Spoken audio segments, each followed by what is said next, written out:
It's supposed to be going. Epic thread! Epic thread! Stop. On 3. 1, 2, 3. Epic thread! Hey, welcome to Epic Threads. I'm Linda. And I'm Steve. And this is a podcast about amazing and confusing and sometimes just basic everyday commenting threads online. We also, every once in a while, like to do threads that cross over from the mundane to the absurd. And we've got one today. It's ridiculous. It's straight from the center of the earth itself. If you'd like to get in touch with us, check out our Facebook page at Epic Threads Podcast or our webpage, epicthreadspodcast.com. That's new. Totally, as of this morning, it was new. Thank you, Art. Linda's Art. Very nicely done, Art. And also, hopefully there was a opening track at the beginning of this thing. Let's hope. That would be something I'm going to do after this, but put before. It's very confusing, but it's not. All right, let's get to the first part of our podcast. It's the Quick Stitch. This is where we talk about really quick threads that we found that just sort of piqued our interest or were kind of cool and drew us in. Linda, you have one? I do. I really spent a lot of time trying to find my quick stitch because I am a planner and wanted it to be good, and so went to different sites and things. And Are we competing here? Yes. Oh, okay. All right. Yes. Just wanted to be clear. We'll hold an online poll in a couple of weeks. I think I'm going to lose this all the time. So do you know, Steve, what Nifty is? Never heard of it. All right. Do you know what Tasty is? Yes, on I Facebook? totally know what Tasty is. Okay, so Tasty foods and stuff. So Buzzfeed put out Nifty. Okay. Very much like Tasty, online videos for DIY and life hacks. Okay. So it's like a handcraft kind of thing, but in the video format. Got it. Yeah, and you know how to do different things. We don't need to talk about that. Okay. What it does. We're done. Anyway. So Nifty updated their Facebook cover page. It says Nifty. It's on a piece of block of wood, blue background. Nothing that special or great. But then I noticed there were some comments about it. Not many, just 9, but there were 986 reactions. Fine. But the first comment is what struck me. So Rise Up Your Spirit, their comment to Nifty changing their cover page. Hi, whoever is reading this, I understand how things are right now. I just want you to know that things are getting better, I promise. So it's this whole inspirational, your life is terrible, but it'll be better. I'm here for you. So go to the Nifty Facebook page if you want to read the comment. It's just about a paragraph. So do you think the person was confused, like was commenting on somebody else's page, and then it was on Nifty all of a sudden? I don't know. That's what I don't understand. Because if you're looking for life hacks, if you're looking to see how to keep your bananas riper longer, right. You would go to Nifty. Or you have like binder clips and you want to do something crazy with them that you never thought in a million years you could do. Yes. Okay. And hot glue gun galore. So I don't think anybody upset or depressed would go to the Nifty site. So okay. I just Rise Up Your Spirit. I appreciate it, but I'm a little confused by your comments. I'm confused also. I'm going to have to check it out. I will say I do some Facebook, for work, I do some Facebook management. And I swear every time you switch the cover image, you get all sorts of heat to your page. It's nuts. And I don't know if the algorithm is based that way. They want people to draw them into the page. I don't know. But every time I just do a simple switch to an image page, you get all sorts of likes, and it's really weird. Do you think people are going to get reaction from the company? You know, I guess. I don't know. We do some funky pictures for ours, so maybe that's why. But it comes up in your feed. Like you'll see when other folks change their image, other brands, it serves your feed if you like that page. So that's true. I don't know. So let me go to my quick stitch. So this is I'm still locked in next door. We got some advice after the first one to try to broaden our horizons. So we have done a good job of getting out of next door, but I couldn't not do this one because it's so random. The subject heading, and this is from Pam. The subject heading. Wait, should we say it's from what it's from? What do you mean? What site? Yeah, I did. From next door. I didn't say next door? I don't think so. I didn't. Well, thanks for. Sorry. Thanks for keeping me tight. I appreciate it. Hey, this is from next door. So anyhow, Pam says, found lost pigeon. Isn't that great? Did it know it was lost, do you think? Well, that's the thing. When is a pigeon lost, first of all, right? I thought they could always find themselves on the way home. But also, like a pigeon, like, can you tell like just a normal park pigeon from like a homing pigeon? Right. Maybe? I don't know. Anyhow, today I encountered a not-so-ordinary pigeon, obviously. This bird is striking in appearance, not afraid of human contact, and he's got the numbered band on his leg. I guess that's the tell. Oh, gotcha. Yeah, I guess that's the tell. So if you or somebody you know is looking for him, please PM me with a description and the last 6 digits from the leg band. Oh. Yeah. He's apparently he apparently can't quite make his way home, even though he's in good shape. And then this response, which is my some of the responses. A few years ago, I picked up a pretty bird on the sidewalk downtown. It had flown into a glass window and broken its neck. It was banded. I googled for the banding site, and it goes on to explain that you can sometimes find the source of that. So anyhow, I just thought that was kind of cool. This whole not so ordinary pigeon. I would love to meet this pigeon. So hopefully there's a return story too. Was there a picture? No picture. Oh. So there's this whole thing it's like somebody found an iPhone. They don't want to just give it to the first person that says, yeah, that's my iPhone. I mean, is there a market? Is there a market for pigeons? I mean, pigeons are pretty big. Mike Tyson races homing pigeons. Like ear bite off Mike Tyson? Tattoo face, former boxer, Oh, races homing pigeons. I think it calms him down. There's a whole documentary on it. Oh, cool. Well, hopefully there's a reunion, and maybe we'll have to do some follow-up on that. Well, and I think it's interesting. I'm going to check out that site about, I don't know, like the bands of pigeons, and there was some good advice from that guy. Yeah, I like it. All right, that was my quick stitch. All right, great. Now we're on to the whole cloth, the epic thread of the show. What is this? What do we got? So I was looking through. I was on Facebook, and ABC News had a video, probably a drone video. The Kilauea volcano in Hawaii just erupted a few weeks ago. Yeah. So theirs is just a 40-second video of a stunning aerial view, shows the vastness of the collapsed floor of a crater in the Kilauea volcano in Hawaii.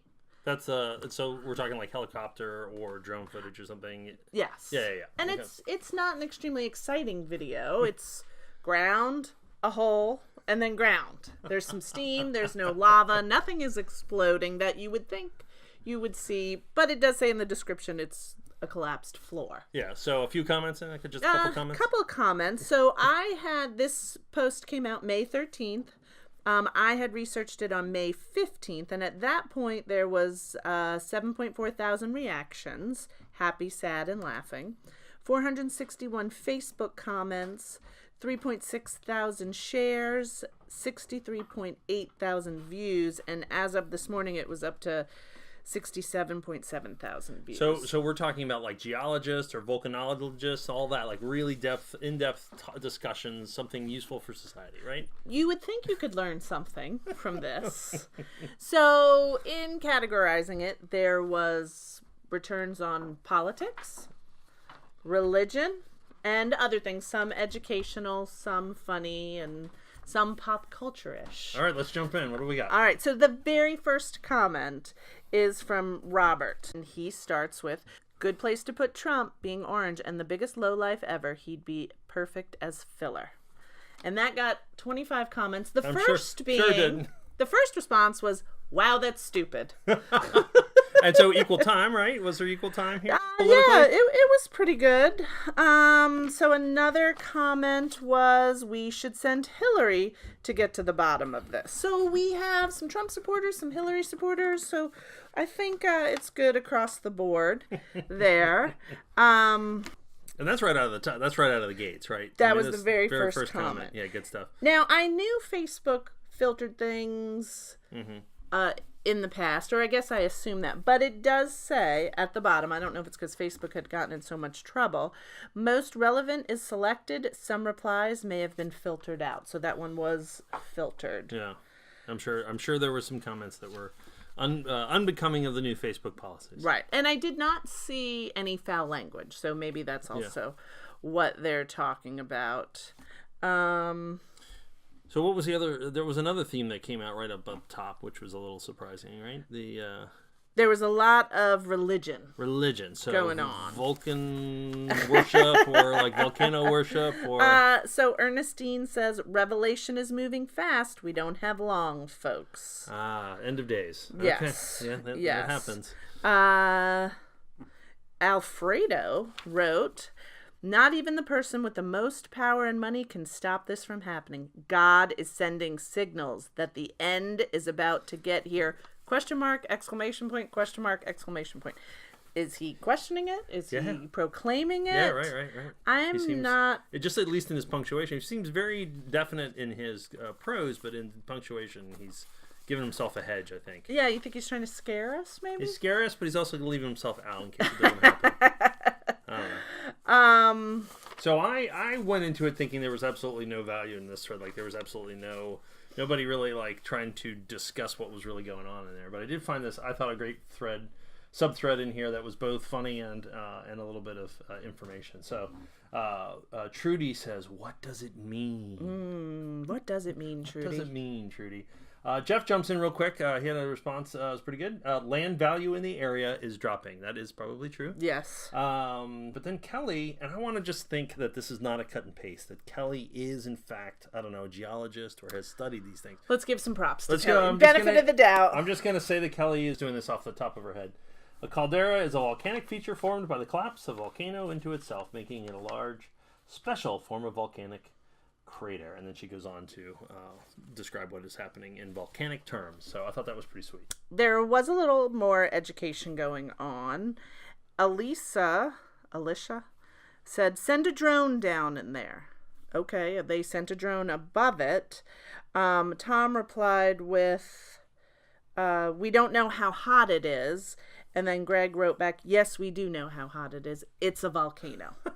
I mean, volcanoes are pretty hot. But two of my surprising responses, Steve. Yeah. 2 Star Wars references. Oh, Yes. love the Star Wars references. Okay, give it to me. Yes. Let's talk about this. So, Hillary wrote, so this is how the Sarlaac pit was formed.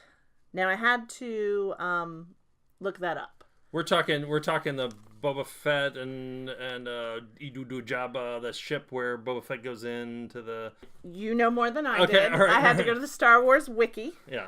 And it's from Return of the Jedi, 1983. Right? Yeah. So what do you think a Sarlaac is, or a pit of Sarlaac? Well, it's that pit that well, Sarlaac, I don't know.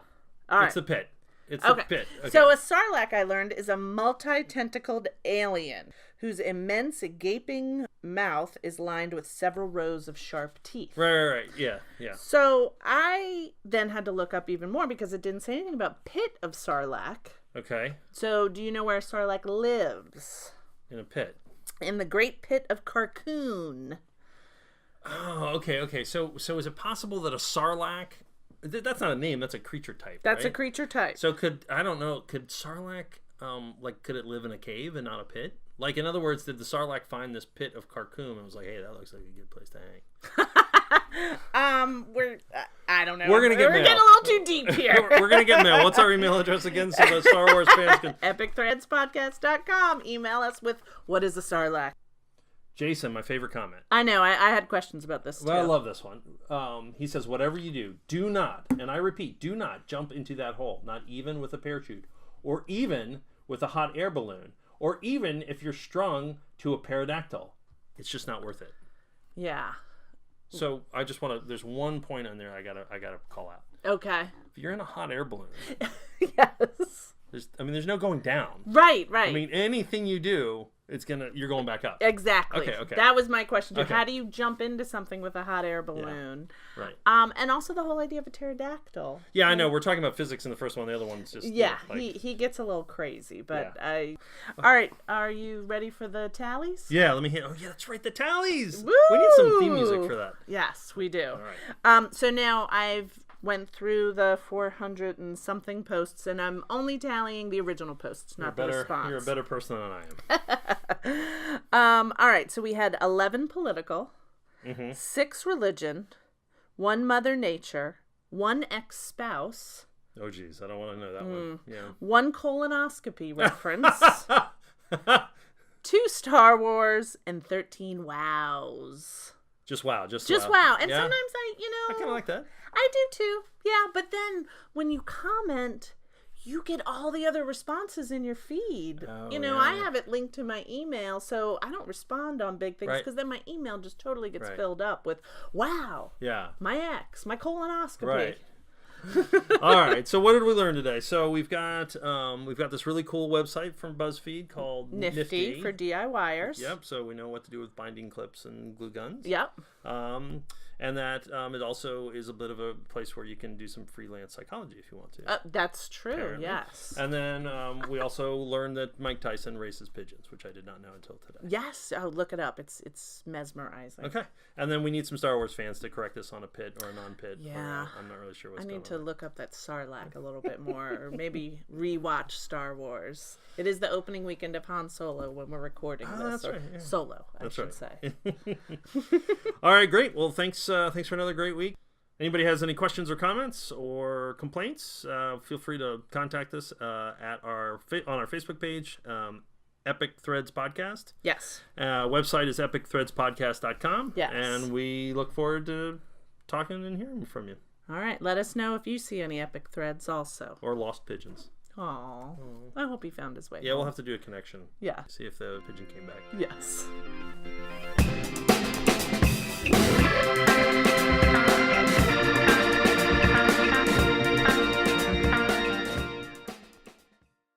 Oh my god, did you delete that?